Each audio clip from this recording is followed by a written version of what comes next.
श्री शिवाय नमस्तुभ्यम। आप सभी को श्रवण मास के 5वें दिन की ढेरों शुभकामनाएं।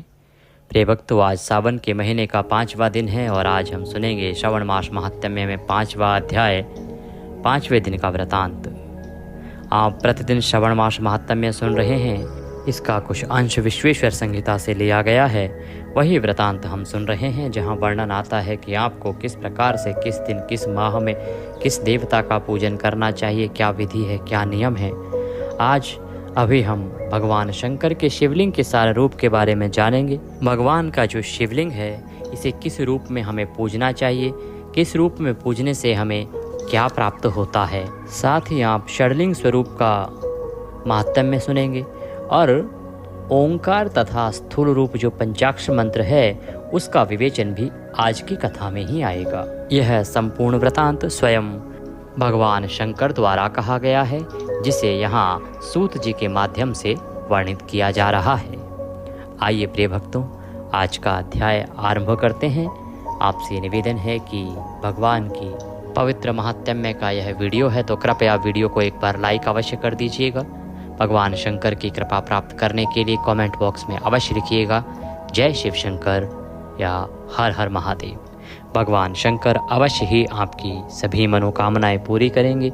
आप देख रहे हैं देवभूमि ज्योतिष संस्थान का प्रतिष्ठित यूट्यूब चैनल देवभूमि धार्मिक। हम यहाँ पर सभी व्रत और त्योहारों की सही शास्त्रीय जानकारी प्रदान करते हैं। ज्योतिष शास्त्र और पंचांग के आधार पर आपको बताते हैं कि कौन सी तिथि कब है, किस विधि से पूजन करना चाहिए, क्या विधि है, क्या नियम है।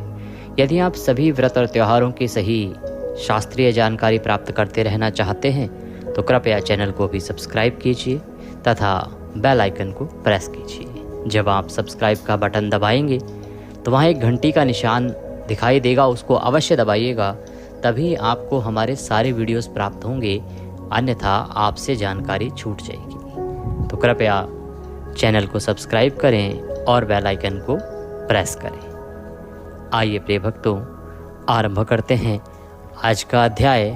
गुरुदेव के चरणों में वंदना करते हैं। गुरुर्ब्रह्मा गुरुर्विष्णु गुरुर्देव महेश्वरः गुरुर्साक्षात् परब्रह्म तस्मै श्री गुरुवे नमः। बोले गुरुदेव महाराज की जय। माँ सरस्वती की वंदना करते हैं। या देवी सर्वभूतेषु माँ सरस्वती रूपेण संस्थिता नमस्तस्यै नमस्तस्यै नमस्तस्यै नमो नमः। बोले सरस्वती महारानी की जय।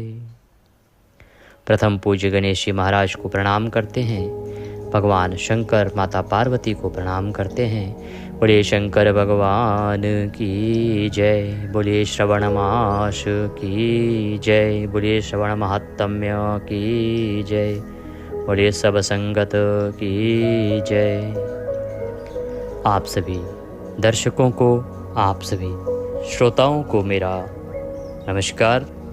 जो भी भक्तगण हमारा आज का शिव महापुराण श्रवण करके आ रहे हैं वो इस श्रवण मास महात्म्य का अवश्य श्रवण करें।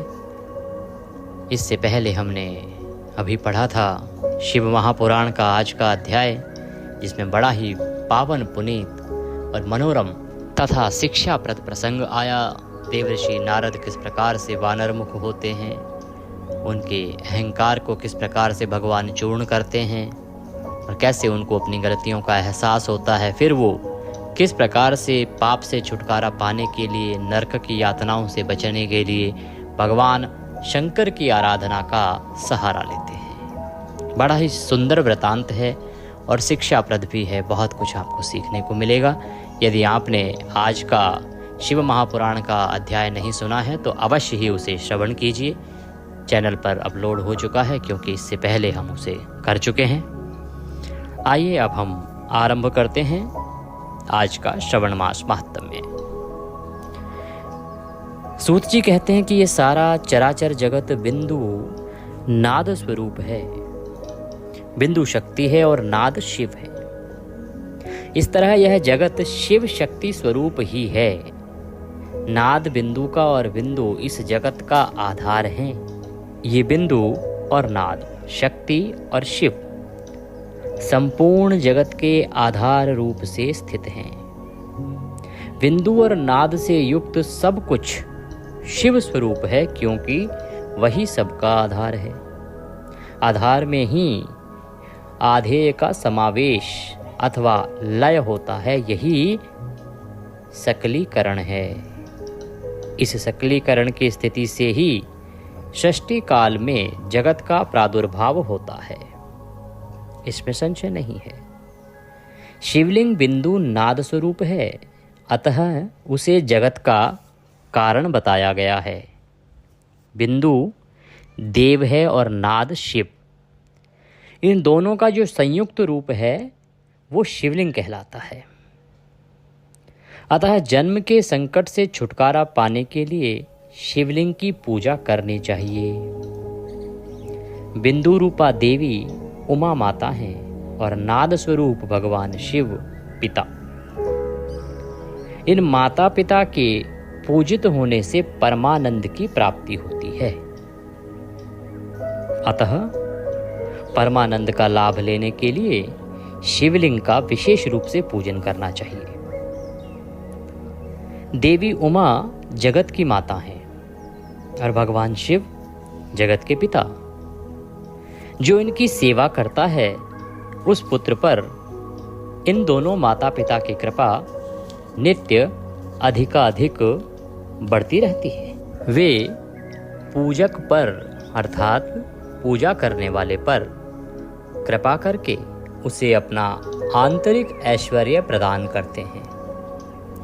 अतः मुनीश्वरों, आंतरिक आनंद की प्राप्ति के लिए शिवलिंग को माता पिता का स्वरूप मानकर उसकी पूजा करनी चाहिए। भर्ग अर्थात शिव पुरुष रूप हैं और भर्गा शिवा अर्थात शक्ति प्रकृति कहलाती है। अव्यक्त आंतरिक अधिष्ठान रूप गर्भ को पुरुष कहते हैं और सुव्यक्त आंतरिक अधिष्ठान भूत गर्भ को प्रकृति। पुरुष आदि गर्भ है, वह प्रकृति रूप गर्भ से युक्त होने के कारण गर्भवान है, क्योंकि वही प्रकृति का जनक है। प्रकृति में जो पुरुष का संयोग होता है, यही पुरुष से उसका प्रथम जन्म कहलाता है। अव्यक्त प्रकृति से महत्व आदि के क्रम से जो जगत का व्यक्त होता है, यही उस प्रकृति का द्वितीय जन्म कहलाता है। जीव पुरुष से ही बारंबार जन्म और मृत्यु को प्राप्त होता है। माया द्वारा अन्य रूप से प्रकट किया जाना ही उसका जन्म कहलाता है। जीव का शरीर जन्म काल से ही जीर्ण अर्थात 6 भाव विकारों से युक्त है और 6 भाव विकारों से युक्त होने लगता है। इसलिए उसे जीव संज्ञा दी गई है। जो जन्म लेता है और विविध पाशों द्वारा तनाव बंधन में पड़ता है, उसका नाम जीव है। जन्म और बंधन जीव शब्द का अर्थ है। अतः जन्म मृत्यु रूपी बंधन की निवृत्ति के लिए जन्म के अधिष्ठान भूत मातृ पितृ स्वरूप शिवलिंग का पूजन करना चाहिए। गाय का दूध, गाय का दही और गाय का घी, इन तीनों को पूजने के लिए शहद और शक्कर के साथ पृथक पृथक भी रखें और इन सब को मिलाकर सम्मिलित रूप से पंचामृत भी तैयार कर लें। इनके द्वारा शिवलिंग का अभिषेक एवं स्नान कराएं। फिर गाय के दूध और अन्न के मेल से नैवेद्य तैयार करके प्रणव मंत्र के उच्चारण पूर्वक उसे भगवान शिव को अर्पित करें। संपूर्ण प्रणव को ध्वनि लिंग कहते हैं। स्वयंभू लिंग नाद स्वरूप होने के कारण नादलिंग कहा गया है। यंत्र या अर्घा बिंदु स्वरूप होने के कारण बिंदु लिंग के रूप में विख्यात है। उसमें अचल रूप से प्रतिष्ठित जो शिवलिंग है वह मकार रूप है, इसलिए मकार लिंग कहलाता है। सवारी निकालने आदि के लिए जो चरलिंग होता है वह उकार रूप होने के कारण उकार लिंग कहा गया है। तथा पूजा की दीक्षा देने वाले जो गुरु या आचार्य हैं उनका विग्रह आकार का प्रतीक होने से आकार लिंग माना गया है। इस प्रकार अकार, उकार, मकार, बिंदु, नाद, ध्वनि के रूप में लिंग के 6 भेद कहे गए हैं। इन 6 लिंगों की नित्य पूजा करने से साधक जीवन मुक्त हो जाता है, इसमें तनिक भी संशय नहीं है। ऋषि बोले, प्रभु हे महामुने, आप हमारे लिए क्रमशः षडलिंग स्वरूप प्रणव का महात्म्य तथा शिव भक्त के पूजन का प्रकार बताइए कि जो षडलिंग है इसका क्या महात्म्य है और जो शिव भक्त है वो किस प्रकार से उसे पूजन करना चाहिए। सूत जी कहने लगे, हे महर्षियों, आप लोग तपस्या के धनी हैं। आपने यह बड़ा सुंदर प्रश्न उपस्थित किया है, किंतु इसका ठीक ठीक उत्तर महादेव ही दे सकते हैं और वही जानते हैं, दूसरा कोई और नहीं। तथापि भगवान शिव की कृपा से ही मैं इस विषय का वर्णन करूंगा। वे भगवान शिव हमारी और आप लोगों की रक्षा भारी भार बारंबार स्वयं ही ग्रहण करें। नाम है प्रकृति से उत्पन्न संसार रूपी महासागर का। प्रणव इससे पार करने के लिए दूसरी नव नाव है, इसलिए इस ओंकार को प्रणव की संज्ञा देते हैं। ओंकार अपने जप करने वाले साधकों से कहता है, अर्थात प्रपंच नहीं है, वह तुम लोगों के लिए। अतः इस भाव को लेकर भी ज्ञानी पुरुष ओम को प्रणव नाम से जानते हैं। इसका दूसरा भाव यूँ है, प्रकर्षेण न नयेत, वह युष्मान मोक्षम इति वा प्रणवः, अर्थात यह तुम सब उपासकों को बलपूर्वक मोक्ष तक पहुंचा देगा। इस अभिप्रयास से भी इसे ऋषि मुनि प्रणव कहते हैं। ये जो ओंकार है ये आप सबको मुक्ति प्रदान कर देगा। इस अभिप्राय से भी जो विद्वान जन हैं इसे प्रणव कहते हैं। अपना जप करने वाले योगियों के तथा अपने मंत्र की पूजा करने वाले उपासक के समस्त कर्मों का नाश करके यह दिव्य नूतन ज्ञान देता है। जो भी उपासक ओंकार को भजता है तो उन योगियों के जो उनके अपने मंत्र हैं या उनका अपना ज्ञान है, समस्त कर्मों का वो नाश कर देते हैं और नए दिव्य नूतन ज्ञान, नया ज्ञान जो है ये ओंकार अपने सभी योगियों को प्रदान करता है। इसलिए भी इसका नाम प्रणव है। उन माया रहित महेश्वर को ही नव अर्थात नूतन कहते हैं। वे परमात्मा प्रकृष्ट रूप से नव अर्थात शुद्ध स्वरूप हैं, इसलिए प्रणव कहलाते हैं। प्रणव साधक को नव अर्थात नवीन शिव स्वरूप कर देता है। इसीलिए भी विद्वान पुरुष उसे प्रणव के नाम से भी जानते हैं, अथवा प्रकृष्ट रूप से नव दिव्य परमात्म ज्ञान प्रकट करता है, इसीलिए वह प्रणव है।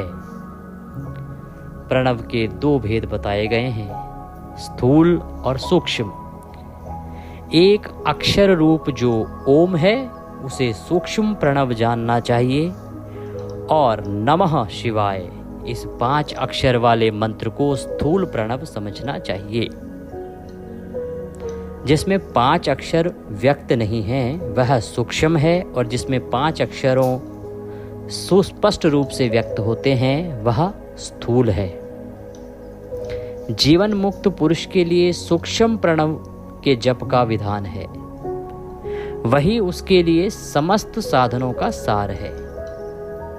यद्यपि जीवन मुक्त के लिए किसी साधन की आवश्यकता नहीं है, क्योंकि वह सिद्ध रूप है।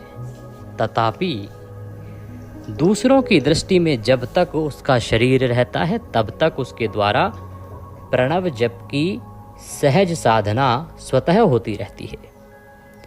वह अपनी देह का विलय होने तक सूक्ष्म प्रणव मंत्र का जप और उसके अर्थभूत परमात्म तत्व का अनुसंधान करता रहता है।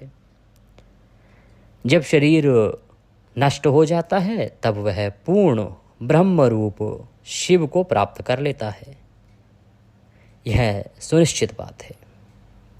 जो अर्थ का अनुसंधान ना करके केवल मंत्र का जप करता है उसे निश्चय ही योग की प्राप्ति होती है। जिसने 36 करोड़ मंत्र का जप कर लिया हो उसे अवश्य ही योग प्राप्त हो जाता है। सूक्ष्म प्रणव के भी ह्रस्व और दीर्घ के भेद से 2 रूप जानने चाहिए। अकार, उकार, मकार, बिंदु, नाद, शब्द, काल और कला। इनसे युक्त जो प्रणव है उसे दीर्घ प्रणव कहते हैं। वह योगियों के ही हृदय में स्थित होता है। मकार पर्यंत जो ओम है वह ए, उ, म इन 3 शब्दों से युक्त है। इसको ह्रस्व प्रणव कहते हैं। अ शिव है, उ शक्ति है और मकार इन दोनों की एकता है।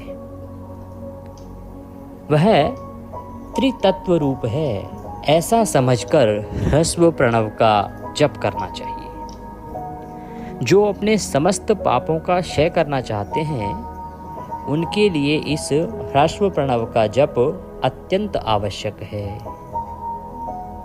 पृथ्वी, जल, तेज, वायु और आकाश ये 5 भूत तथा शब्द हैं। स्पर्श आदि इसके 5 विषय हैं। ये सब मिलकर 10 वस्तुएं मनुष्यों की कामना के विषय हैं।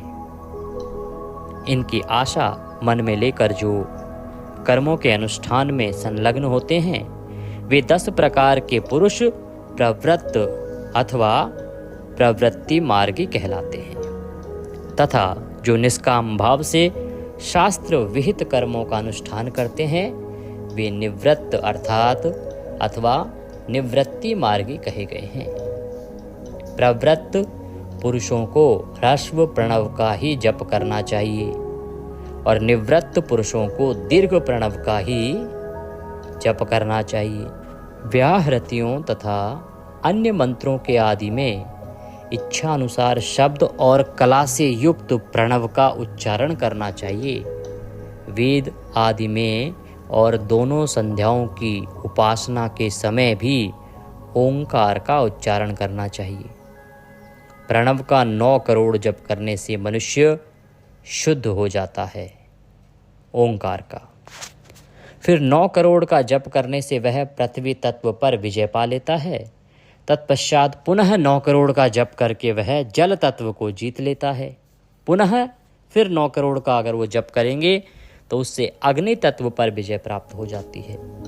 तदंतर फिर 9 करोड़ का जप करके वह वायु तत्व पर विजय होता है।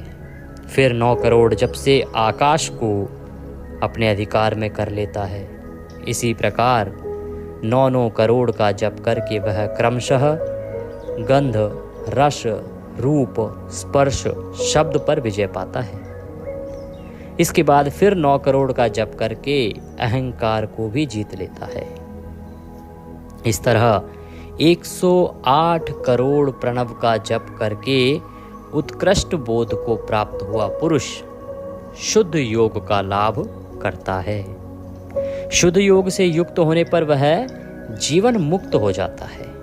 इसमें तनिक भी संशय नहीं है। सदा प्रणव का जप और प्रणव रूपी शिव का ध्यान करते करते समाधि में स्थित हुआ महायोगी पुरुष साक्षात शिव ही है। इसमें भी तनिक संशय नहीं है। पहले अपने शरीर में प्रणव के ऋषि, छंद और देवता आदि का न्यास करके फिर जप आरंभ करना चाहिए। अकार आदि मातृका वर्णों से युक्त प्रणव का अपने अंगों में न्यास करके मनुष्य ऋषि हो जाता है। मंत्रों के 10 विध संस्कार, मात्र का न्यास तथा षड्व शोधन आदि साथ संपूर्ण न्यास फल उसे प्राप्त हो जाता है। प्रवृत्ति तथा प्रवृत्ति निवृत्ति से मिश्रित भाव वाले पुरुष के लिए स्थूल प्रणव का जप ही अभिष्ट साधक होता है। क्रिया, तप और जप के योग से शिव योगी 3 प्रकार के होते हैं, जो क्रमशः क्रिया योगी, तपो योगी और जपो योगी कहलाते हैं। जो धन आदि वैभवों से पूजा सामग्री का संचय करके हाथ आदि अंगों से नमस्कार आदि क्रिया करते हैं और नमस्कार आदि क्रिया करते हुए इष्ट देव की पूजा में लगा रहता है, वह क्रिया योगी कहलाता है। पूजा में संलग्न रहकर जो परिमित भोजन करता है, बाह्य इंद्रियों को जीतकर वश में किए रहता है और मन को भी वश में करके परद्रोह आदि से दूर रहता है, वह तपोयोगी कहलाता है। इन सभी सद्गुणों से युक्त होकर जो सदा शुद्ध भाव से रहता है तथा समस्त काम आदि दोषों से रहित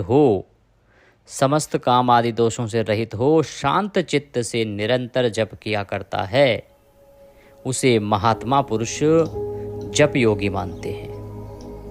और जो मनुष्य 16 प्रकार के उपचारों से शिव योगी परमात्माओं की पूजा करता है, वह शुद्ध होकर सालोक्य आदि के क्रम से उत्तरोत्तर उत्कृष्ट मुक्ति को प्राप्त कर लेता है।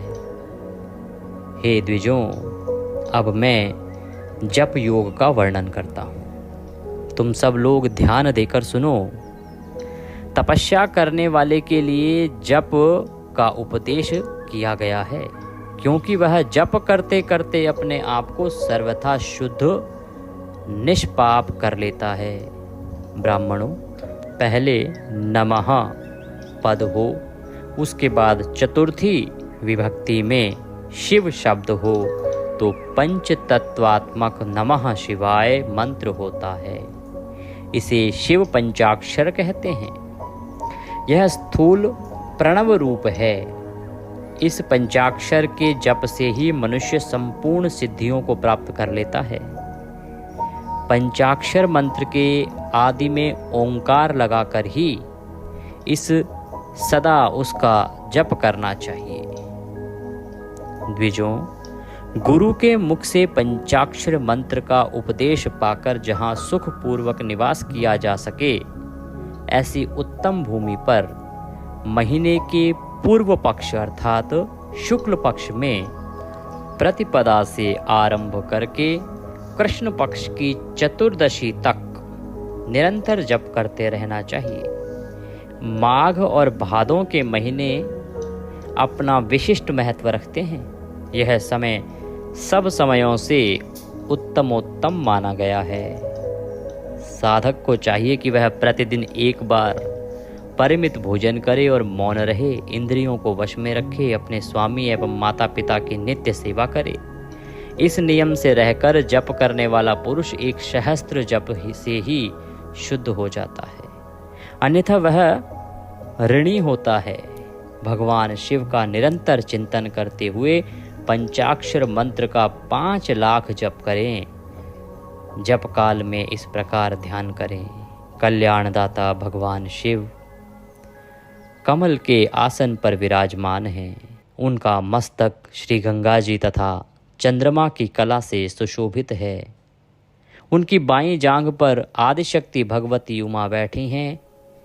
वहां खड़े हुए बड़े बड़े गण भगवान शिव की शोभा बढ़ा रहे हैं। महादेव जी अपने 4 हाथों में मृग मुद्रा, टंक तथा वर एवं अभय की मुद्राएं धारण किए हुए हैं।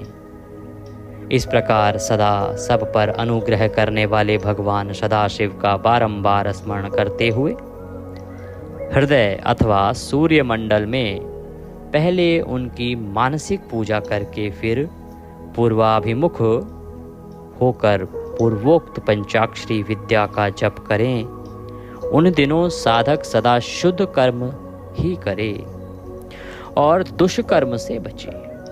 जबकि समाप्ति के दिन कृष्ण पक्ष की चतुर्दशी को प्रातः काल नित्य कर्म करके शुद्ध एवं सुंदर स्थान में शौच संतोष आदि नियमों से युक्त हो शुद्ध हृदय से पंचाक्षर मंत्र का 12 सहस्त्र जप करे। तत्पश्चात 5 सपत्नीक ब्राह्मणों का जो श्रेष्ठ एवं शिव भक्त हों वर्ण करे। इनके अतिरिक्त एक श्रेष्ठ आचार्य प्रवर का भी वर्ण करे और उसे सांब सदाशिव का स्वरूप समझे।